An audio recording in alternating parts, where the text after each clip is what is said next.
হাজারো কণ্ঠে মায়াবিনী সঙ্গীত পরিবেশনের মধ্য দিয়ে আসামের হার্টথ্রব কিংবদন্তি শিল্পী জুবিন গর্গের ৫৩তম জন্মদিন পালন শিলচরে। ভারত কণ্ঠ দেবজিৎ সাহা এবং ইন্ডিয়ান আইডল খ্যাত মৈথিলি সোমের গান পরিবেশনের পর ৫৩টি আকাশ প্রদীপ প্রজ্বলন এবং মোবাইল জ্বালিয়ে শ্রদ্ধাঞ্জলি জানানো হয় আসামের কিংবদন্তি সঙ্গীত শিল্পী জুবিন গর্গকে।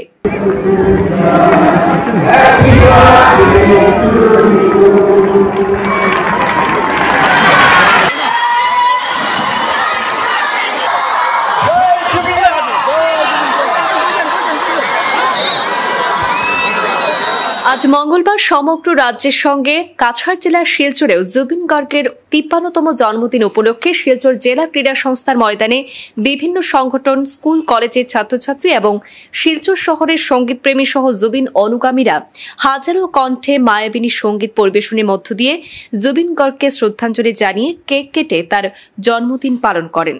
জুবিন গর্গের শিক্ষিকা শ্রীভূমির রত্না আদিত্য অর্থাৎ মিঠু মিস সহ জুবিন অনুরাগীরা কান্নায় ভেঙে পড়েন তার জন্মদিনে। এদিন বক্তব্য রাখতে গিয়ে বক্তারা জানান, এই দিনকে ঐতিহাসিক করে রাখতে হাজার কণ্ঠে জুবিন গর্গের মায়াবিনী সঙ্গীত পরিবেশনের মধ্য দিয়ে তার ৫৩তম জন্মদিন পালন করেছেন তারা।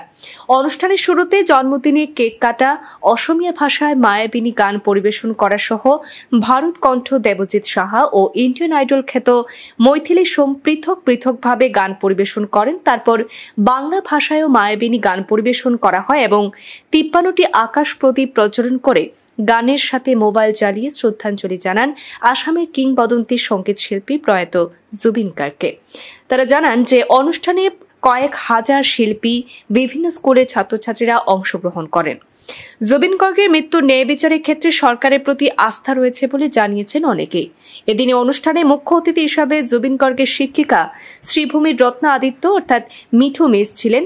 কালচারাল ফ্র্যাটার্নিটি অব বরাকবেলের চেয়ারম্যান রজত ঘোষ, বিধায়ক দীপায়ন চক্রবর্তী, বিধায়ক মিহির কান্তি সোম, সাধারণ সম্পাদক সুরজিৎ সোম, মুখ্য আহ্বায়ক সৌমিত্র দত্ত, তুহিনা বিশ্বাস, দেবজিৎ সোম, সঞ্জীব রায়, সৌমিত্র দত্ত রায়, ভাস্কর দাস, পরিমল চক্রবর্তী, জয়দীপ চক্রবর্তী, আশিস চক্রবর্তী, কানাইলাল দাস প্রমুখ আরো অনেকেই উপস্থিত ছিলেন।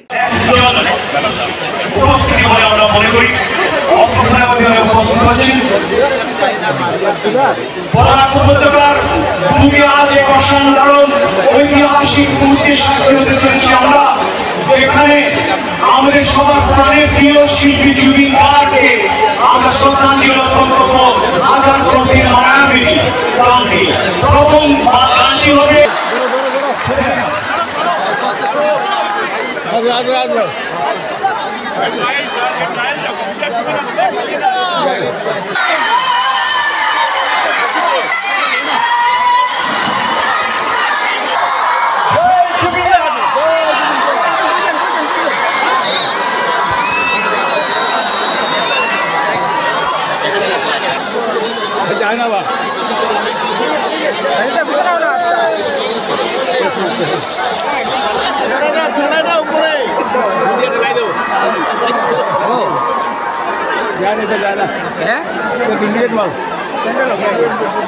ঠিক আছে।